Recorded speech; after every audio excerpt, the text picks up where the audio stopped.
ओम शांति। अच्छा, कभी ये सवाल मन में आया है कि क्या एक इंसान देवता बन सकता है? सुनने में थोड़ा अजीब लगता है ना, पर 18 नवंबर 2025 के एक आध्यात्मिक डिस्कोर्स की माने तो ये सिर्फ मुमकिन ही नहीं है, बल्कि एक तरह का अलौकिक जादू है। तो चलिए आज इसी जादू के पीछे के ज्ञान को समझने की कोशिश करते हैं। और इस जादू का जो सार है वो बहुत ही कमाल का है। यहाँ कहा गया है कि हम सब, हाँ, हम सभी वो सच्चे अलौकिक जादूगर हैं जिनके अंदर एक इंसान को देवता बनाने की ताकत छुपी है।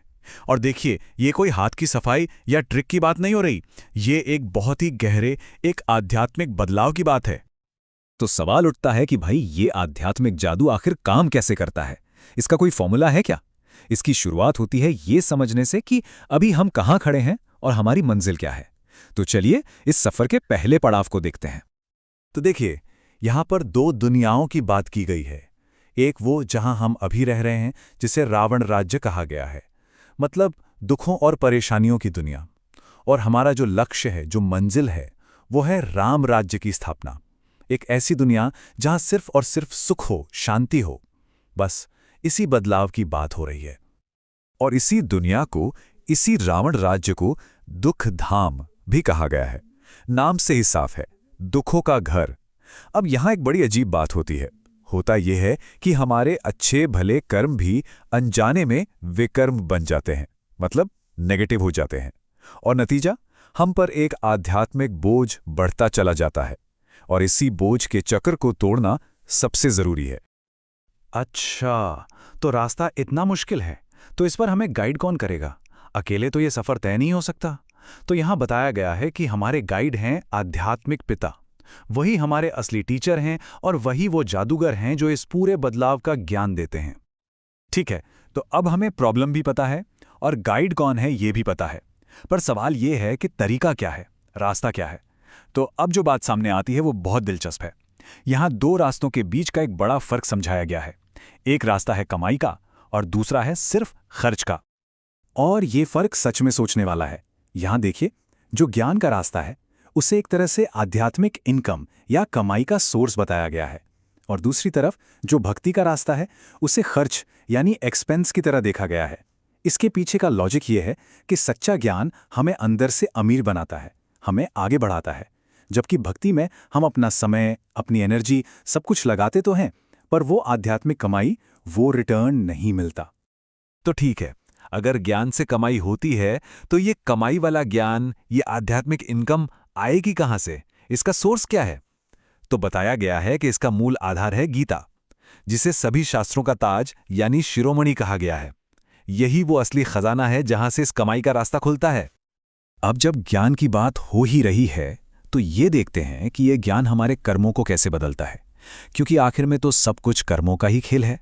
और यहां एक बहुत बहुत गहरी बात बताई गई है कि हमारे कर्मों का नेचर, उनका स्वभाव युग के हिसाब से बदल जाता है। और इस एक राज को समझ लिया तो समझो बदलाव की चाबी हाथ लग गई। तो वो राज क्या है? वो राज छुपा है इन तीन शब्दों में, कर्म, अकर्म और विकर्म। सवाल यह है कि इन तीनों में आखिर फर्क क्या है? और ये समझना इसलिए जरूरी है क्योंकि ये सिर्फ तीन शब्द नहीं है। यही वो चीज है जो तय करती है कि हम आध्यात्मिक सीढ़ी पर ऊपर चढ़ रहे हैं या नीचे फिसल रहे हैं। इस फर्क को यहां बहुत अच्छे से समझाया गया है। देखिए, जब सतयुग होता है यानी गोल्डन एज, तब हमारे कर्म अकर्म होते हैं, मतलब न्यूट्रल। उनका कोई अच्छा बुरा हिसाब नहीं बनता, कोई बंधन नहीं होता। लेकिन आज के युग में यानी रावण राज्य में हमारे वही कर्म विकर्म बन जाते हैं, मतलब वो हम पर एक बोझ, एक कर्ज चढ़ा देते हैं। तो इस शब्द को पकड़ना बहुत जरूरी है, विकर्म। विकर्म का सीधा सा मतलब है हर वो काम जो हमारे ऊपर एक आध्यात्मिक कर्ज चढ़ा दे। और प्रॉब्लम यह है कि आज की दुनिया में, दुखधाम में, ऐसे कर्म बहुत आम हो गए हैं। इसीलिए हमें एक गहरी आध्यात्मिक सफाई की, एक डिटॉक्स की सख्त जरूरत है। तो अगर विकर्म एक कर्ज है तो हर कर्ज को चुकाने का कोई ना कोई तरीका तो होता ही है ना? तो इस आध्यात्मिक कर्ज को कैसे चुकाया जाए? यहां पर इस कर्ज से आजाद होने और फिर से पवित्र बनने के लिए एक बहुत खास तरीका बताया गया है, और वो तरीका है याद। और ये विधि बहुत सरल है। इसके बस 3 स्टेप्स हैं। पहला, खुद को ये शरीर मानने की भूल से बाहर निकलना और ये समझना कि मैं एक आत्मा हूं। दूसरा, उस एक आध्यात्मिक पिता को याद करना। और तीसरा, जो सबसे अहम है, उस याद में लगातार बने रहना। जब ये होगा तो कर्मों का जो बंधन है, जो कर्ज है, वो कटना शुरू हो जाएगा। और एक बात साफ कर दी गई है कि ये कोई बाहर का पूजा पाठ या कोई रीति रिवाज नहीं है, इसे आत्मा की गुप्त मेहनत कहा गया है। मतलब एक ऐसा सफर जो किसी को दिखाई नहीं देता, जो हमारे अंदर ही अंदर चलता है। सारा का सारा फोकस बाहर की दुनिया पर नहीं, बल्कि अपनी सोच, अपनी चेतना को बदलने पर है।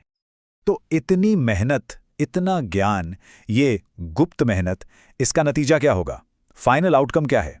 ये सब हमें हमारे सफर की आखिरी मंजिल तक ले जाता है। और वो मंजिल है एक ऐसी अवस्था जिसे डबल क्राउन या डबल सिरताज देवता कहा गया है। अगर इसे और आसान भाषा में समझें तो इस पूरी यात्रा का, इस पूरे जादू का सिर्फ एक मकसद है, एक साधारण से इंसान से एक देवता में बदलना, एक ऐसी पवित्र दिव्य हस्ती बनना जो आने वाले गोल्डन एज यानी सतयुग में रहने के काबिल हो।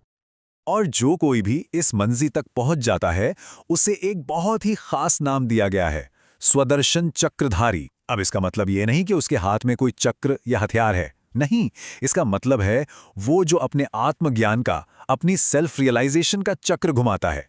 ये संपूर्ण ज्ञान का एक सिंबल है। तो ऐसी आत्मा की पहचान क्या है? उसके गुण क्या होते हैं? देखिए, उन्हें सृष्टि के पूरे चक्र का, मतलब हमारे पास्ट, प्रेजेंट और फ्यूचर, इन तीनों का पूरा पूरा ज्ञान होता है। वो जैसे समय के पार देख सकते हैं और इस दुनिया के पूरे ड्रामा को, पूरे खेल को समझ जाते हैं। और इसी सबसे ऊंची अवस्था का प्रतीक है वो डबल सिरताज या दोहरा ताज जिसकी हमने बात की। इसमें एक ताज होता है पवित्रता का, प्योरिटी का, और दूसरा ताज होता है राजाई का, मतलब अपने मन और अपनी इंद्रियों पर पूरा कंट्रोल, पूरी बादशाहत। बस यही इस आध्यात्मिक सफर की सबसे ऊंची चोटी है। तो इस सारी बातचीत के बाद एक सवाल पर आके रुकते हैं और सोचते हैं, ये सारा ज्ञान हमें एक निर्वाकारी दुनिया की तरफ ले जाता है। मतलब एक ऐसी दुनिया जहां कोई भी बुराई, कोई भी नेगेटिविटी ना हो। बस एक पल के लिए सोचकर देखिए, ऐसी दुनिया असल में कैसी दिखेगी? वहां रहना, वहां सांस लेना कैसा महसूस होगा? इसी विचार के साथ ओम शांति।